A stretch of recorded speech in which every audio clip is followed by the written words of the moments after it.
जय घोष कीजिए क्योंकि समय 8:30 हो गया और हम लोगों का जो प्रसंग है बहुत लंबा चौड़ा है, जाना बहुत दूर है और समय बहुत कम है। तो सब लोग एक बार प्रेम से जय घोष करेंगे। बोलिए श्री हनुमान जी महाराज की। और धीरा बोलिए श्री शंकर भगवान की। श्रोता समाज की। श्री हनुमान जी महाराज की। श्री वृंदावन विहारी लाल गोपला मठ धाम की। श्रोता समाज की। नहीं बोलने वालों की बढ़िया सबका जय हो जाए। आइए प्रसंग के तरफ चला जाए, क्योंकि कल मैं आप लोगों के बीच कथा सुना रही थी। कुर्सी हटा करके और त्रिपाल ही डलवा दीजिए, क्योंकि भीड़ आज ज्यादा होगी और कितना लोग कुर्सी पे बैठेंगे।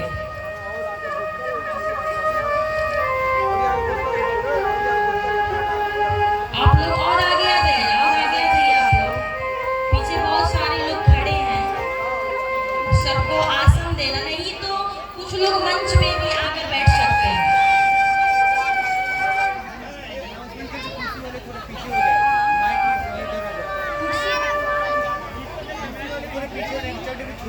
हाँ तो ठीक है भैया, आप लोग अपना अपना कुर्सी लेकर और पीछे चले जाइए, क्योंकि बहुत सारे लोग खड़े हैं, सबको बैठाना है।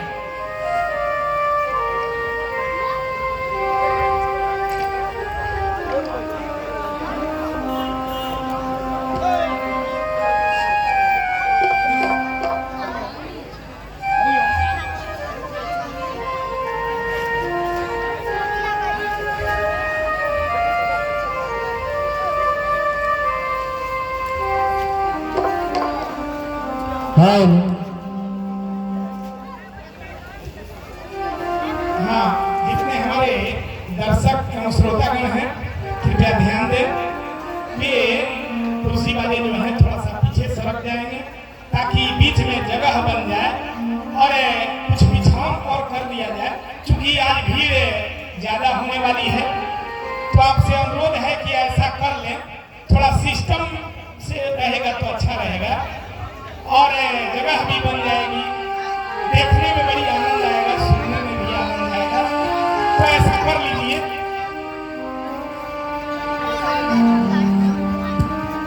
आप लोग उचित स्थान लीजिए। श्री राम जय राम जय राम। श्री राम जय राम जय जय राम। श्री राम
दे करके आप लोग कथा की अथाह सागर में, समुद्र में गोता लगाने का प्रयास करेंगे।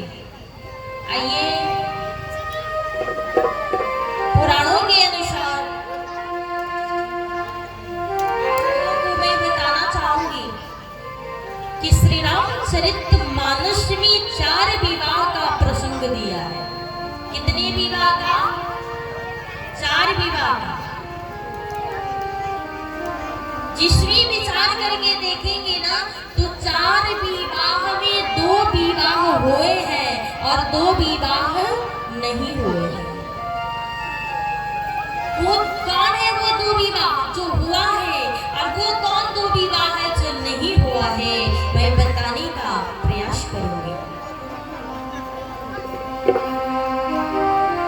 कहा कि सर्वप्रथम विवाह है शिव और पार्वती का जो हो जाता है। दूसरा विवाह है राम और सीता का जो हो जाता है। लेकिन 2 विवाह ऐसे हैं जो नहीं हुए, वो कौन है? कहा पहला है नारद जी का। नारद जी भी विवाह करने के लिए चले थे, हुआ? हाँ, नहीं हुआ। नारद जी को क्या मिला? कहा बदले में बानर का मुख मिल गया, बंदर का। दूसरा कौन है? कहा दूसरा है शूर्पणखा, रावण की बहन। शूर्पणखा भगवान राम के पास आकर के कहती है कि ताते अब लगी रहे हो कुंवारी, मन माना किछु तुम ही निहारी। राम, तुम्हारे ही लिए मैं अब तक कुंवारी हूँ। और जानते हैं शूर्पणखा का विवाह हुआ था। शूर्पणखा के पति का नाम था जिह्वाजित, जिसका वध रावण अपने हाथों से कर दिया था। अपनी बहनोई का हत्या रावण अपने हाथों से कर दिया था। और उसी दिन शूर्पणखा ये प्रण कर ली कि मैं लंका का विनाश अवश्य कराऊंगी। और वही होता है, उसी दिन प्रतिज्ञा कर ली थी। और शूर्पणखा आकर के भगवान से इतना बड़ा झूठ कर रही है, राघव ताते अब लगी रहे हो कुंवारी, मन माना किछु तुम्हारी निहारी। भगवान राम मुस्कुराए, मुस्कुरा करके बोली बाप रे बाप, इतना बड़ा झूठ बोल रही है। तो इशारा कर दिए लक्ष्मण जी से। तो लक्ष्मण जी क्या किए? कहा नाक और कान दोनों काट करके ऑपरेशन कर दिए। कर दिए कि नहीं? ऐसा क्यों हुआ? आखिर वो भी तो विवाह करने के लिए चली थी ना, लेकिन नाक कान क्यों कट गया? कहा बाबा तुलसी प्रमाणित करते हैं कि जिस विवाह में अगुआ होते हैं वही विवाह सफल होता है। बिना अगुआ का विवाह कभी किसी का सफल नहीं हुआ है। कहा शिव और पार्वती के विवाह के अगुआ है कौन? नारद बाबा। राम और सीता के विवाह के अगुआ है कौन? कहा नारद बाबा। लेकिन शूर्पणखा अपना विवाह खुद करने के लिए चली थी तो भगवान नाक कान कटवा करके ऑपरेशन करा दिए। नारद जी भी अपना विवाह स्वयं करने के लिए चले थे, भगवान नहीं होने दिए और बंदर का मुख दे करके कुरूप बना दिया। गहराई से विचार करके देखिएगा ना तो राम और सीता का विवाह संपन्न हुआ नारद जी के वजह से। और शिव पार्वती का विवाह का नींव कब पड़ता है? कहा कल की कथा में मैं निवेदन की थी कि माता सती जब अपने पिता के यज्ञ में यौवानल से अपने शरीर को भस्म करती है तो मरने से पहले वरदान मांगती है क्या? सती मरत हरि सन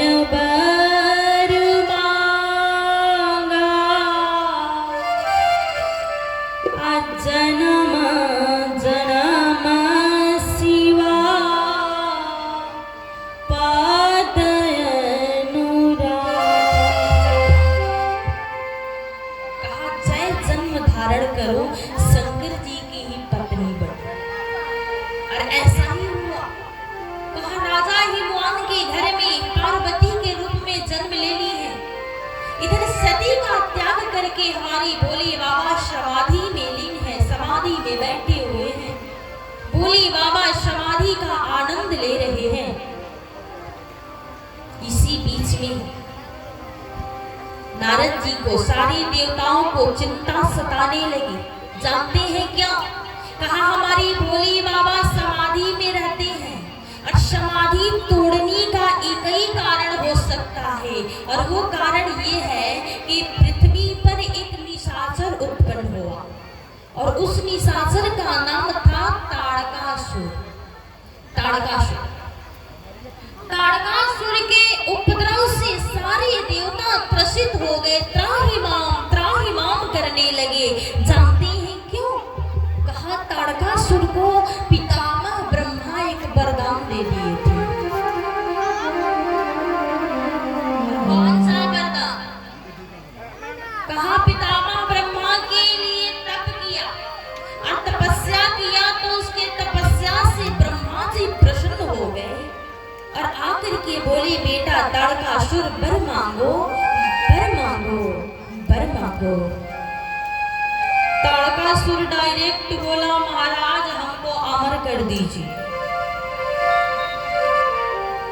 मैं अमर होना चाहता हूँ। ब्रह्मा जी हंसने लगे, कहा अरे मूर्ख, मैं ही अमर नहीं हूँ तो तुमको कैसे अमर कर दो?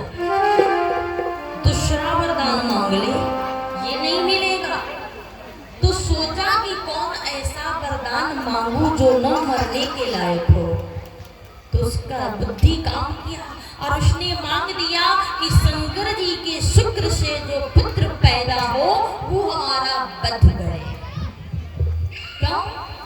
क्योंकि वो सोचा कि सती का त्याग कर करके शिव समाधि में बैठे हैं, तो न समाधि तोड़ेंगे, न विवाह करेंगे, न पुत्र होगा, न हमारा वध होगा।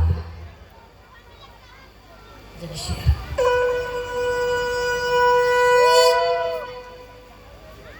ऐसा कठिन प्रण ब्रह्मा जी मुस्कुराए और कहे, बेटा कम से कम शंकर जी के विवाह का अगुवाई तो कर दिया।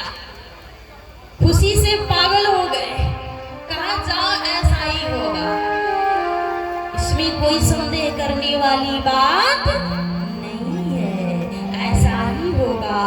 और उसी समय से वो और उपद्रव करने लगा, सारे देवताओं को परास्त करने लगा, सारे देवी देवताओं को परेशान करने लगा। सब लोग भागते हुए विष्णु भगवान के पास गए और कहे, विष्णु भगवान कोई उपाय की जाए। कहा इसका एक ही उपाय है। कहा क्या? कहा शंकर जी विवाह कर ले। तो हुआ कि शंकर जी विवाह करेंगे कैसे? क्योंकि समाधि में बैठे हैं और उनकी समाधि को तोड़ेगा कौन? बताना चाहूंगी, कामदेव को भेजा गया है। कथा को बिल्कुल संक्षेप में बता रही हूँ।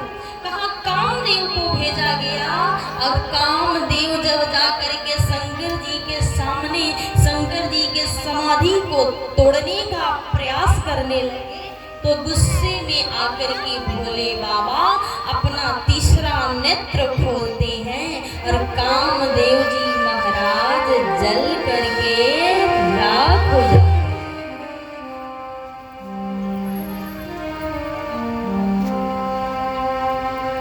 जल करके राख हो गए। सारे देवता इकट्ठा हैं और सारे देवता कैलाशपति के सामने खड़े हैं। किसी की हिम्मत नहीं हो रही है कि इस प्रस्ताव को लेकर के जाए और कहे कि बाबा आप विवाह कर लो।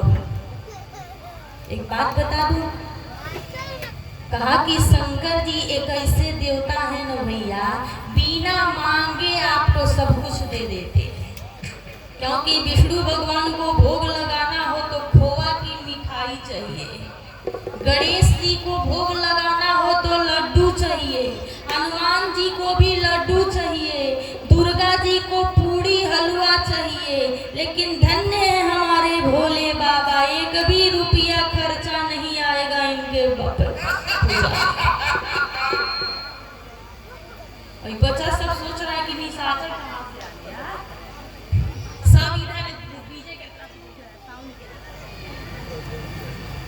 बजाया जा रहा है। विचार करके देखेंगे, भांग, धतूर, बेल का पत्ता, इसमें कोई खर्चा है? किसी के बगीचे से जाकर तोड़ लीजिए, रोड पे बिखरा हुआ है तोड़ लीजिए, ला करके महादेव को चढ़ा दीजिए। कहा कि सब कुछ छोड़िए, कुछ मत चढ़ाइए, केवल गाल को बजा दीजिए। तो बाबा कहते हैं कि गाल को बजाए ते निहाल करी देत है। केवल जा करके गाल बजा दीजिए। अब आप लोग जानती हैं ना गाल कैसे बजाया जाता है। लेकिन गाल बजाने से शंकर जी जितना खुश होते हैं ना, उतना ही माता पार्वती दुखित होती है। क्योंकि दक्ष प्रजापति का सर बकरा खा लगा हुआ था। कोई लड़की होगी जो अपने पिता का अपमान सहन करे, माता जी रुष्ट हो जाती हैं। तो अब देख लीजिएगा आप लोगों के हाथ में है, बजाना है कि नहीं बजा रहा है। विचार करके देखिएगा।